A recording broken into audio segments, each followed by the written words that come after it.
All right. So actually, we have one question coming in from the Clarksville Piper. Wants to know, where did you learn to make a kilt, or were you self-taught? Self-taught, 100%. I didn't know how to sew before starting the company. We started off by like wholesaling kilts from another company, and then we didn't like the fact that they didn't have belt loops and the pleats weren't sewn down properly and this, that, and the other. So we started just kind of reverse engineering or fixing those, I should say. And then eventually we were just kind of like, after a few months of doing that or a couple months of doing that, figured this doesn't look that tough. We could probably do this. So we started making lower end kilts. And then as we started, getting a little bit of traction, people would come in from local pipe bands and say, hey, this kilt needs to be adjusted, or I need this kilt let out, I need this done, da, da, da. And we started looking at, kilts from Scotland, traditional kilts, and figuring out, okay, this is how they do this thing, this is how they do that thing, from all different makers. It wasn't just like, we went to the Keith Kilt School or, a particular, school of thought for making kilts. We kind of figured it out and reinvented the wheel the hard way. It's definitely, if you're not allowed to look for old kilts of ours because they are horrible when we first started. They show up once in a while. Yes. Once in a while we see them. But it was just kind of reverse engineering and thinking through the process. And I am not an engineer, but I always say that I have an engineering brain. I like to look at the little details and get into the weeds on stuff. Mm-hmm. So we kind of just, from the ground up, just kind of reinvented how it was done, why it was done. We overbuilt things where we needed to overbuild them, or where I thought things were underbuilt, or if a bunch of pleats or kilts came in with like pleats ripped out, we'd be like, oh, okay, we need to reinforce this area, we need to do this a little bit differently, that kind of thing.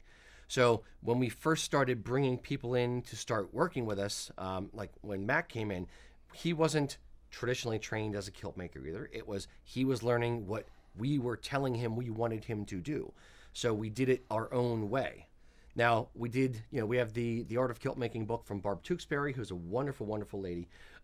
We learned a few things through that and then apply it to our process. But it's still our process of making a kilt. It's not her way exactly or our way. It's just kind of evolved over time till we found the sweet spot, so to speak. Two things. You kind of glossed over one part of that story, I think, which is the fact that Rocky and his then partner, if I'm not mistaken, were doing the kilts, making kilts, and then this woman named Kelly came into the shop once, and she was a seamstress, and said basically, "Why the frick are you doing this way?" I think, or something to that. Kicked her right out. And we never saw her again. And you picked up a lot of sewing knowledge from her. Yes, right? It was when I first started. I had never sewn before. Nothing. My mom gave me an old sewing machine and we kind of worked on that. When Kelly came in, it was more, she would say, like, I'd be like, oh yeah, you did a double flippy thing at the edge here. She'd be like, a hem? I'm like, yeah, one of those, do that thing. So I knew like zero. I was literally just figured out how it was a machine. I could make the machine work. I could make the machine go up and down. Exactly. So she taught more, she explained to me more the reasons you do things and why you do things and the what things are actually called, and then we just kind of expanded from there. I imagine it being like you're like the country kid who's out there in your overalls with the hayseed. No, like in your casote and your headband. You're like, I must avenge my father by making the kilts, and then she comes wandering in and she's got the grass and she's like the samurai master's like, oh, you think you're ready to make kilts, boy? Ha! And like teaches you all the kung fu secrets. And, you have a training montage and There weren't as many. The wax on the kilt and then take the wax. Yeah, off. and I'm imagining like bouncing on a bamboo pole with a sewing machine on another bamboo pole, and just like, and all that kind of stuff. But not quite. I might be wrong. That might not be how it happened. A little bit. But Kelly, just full disclosure, became his wife. Yep. Ta-da! Was part of that journey. Yeah. Right. Absolutely. And I will say the other thing I was going to say was that I think the way you did it has been actually a benefit because you got to like pick and choose the good parts and the bad parts of the various kilt makers' techniques that you cite. I mean, you had a worldly education.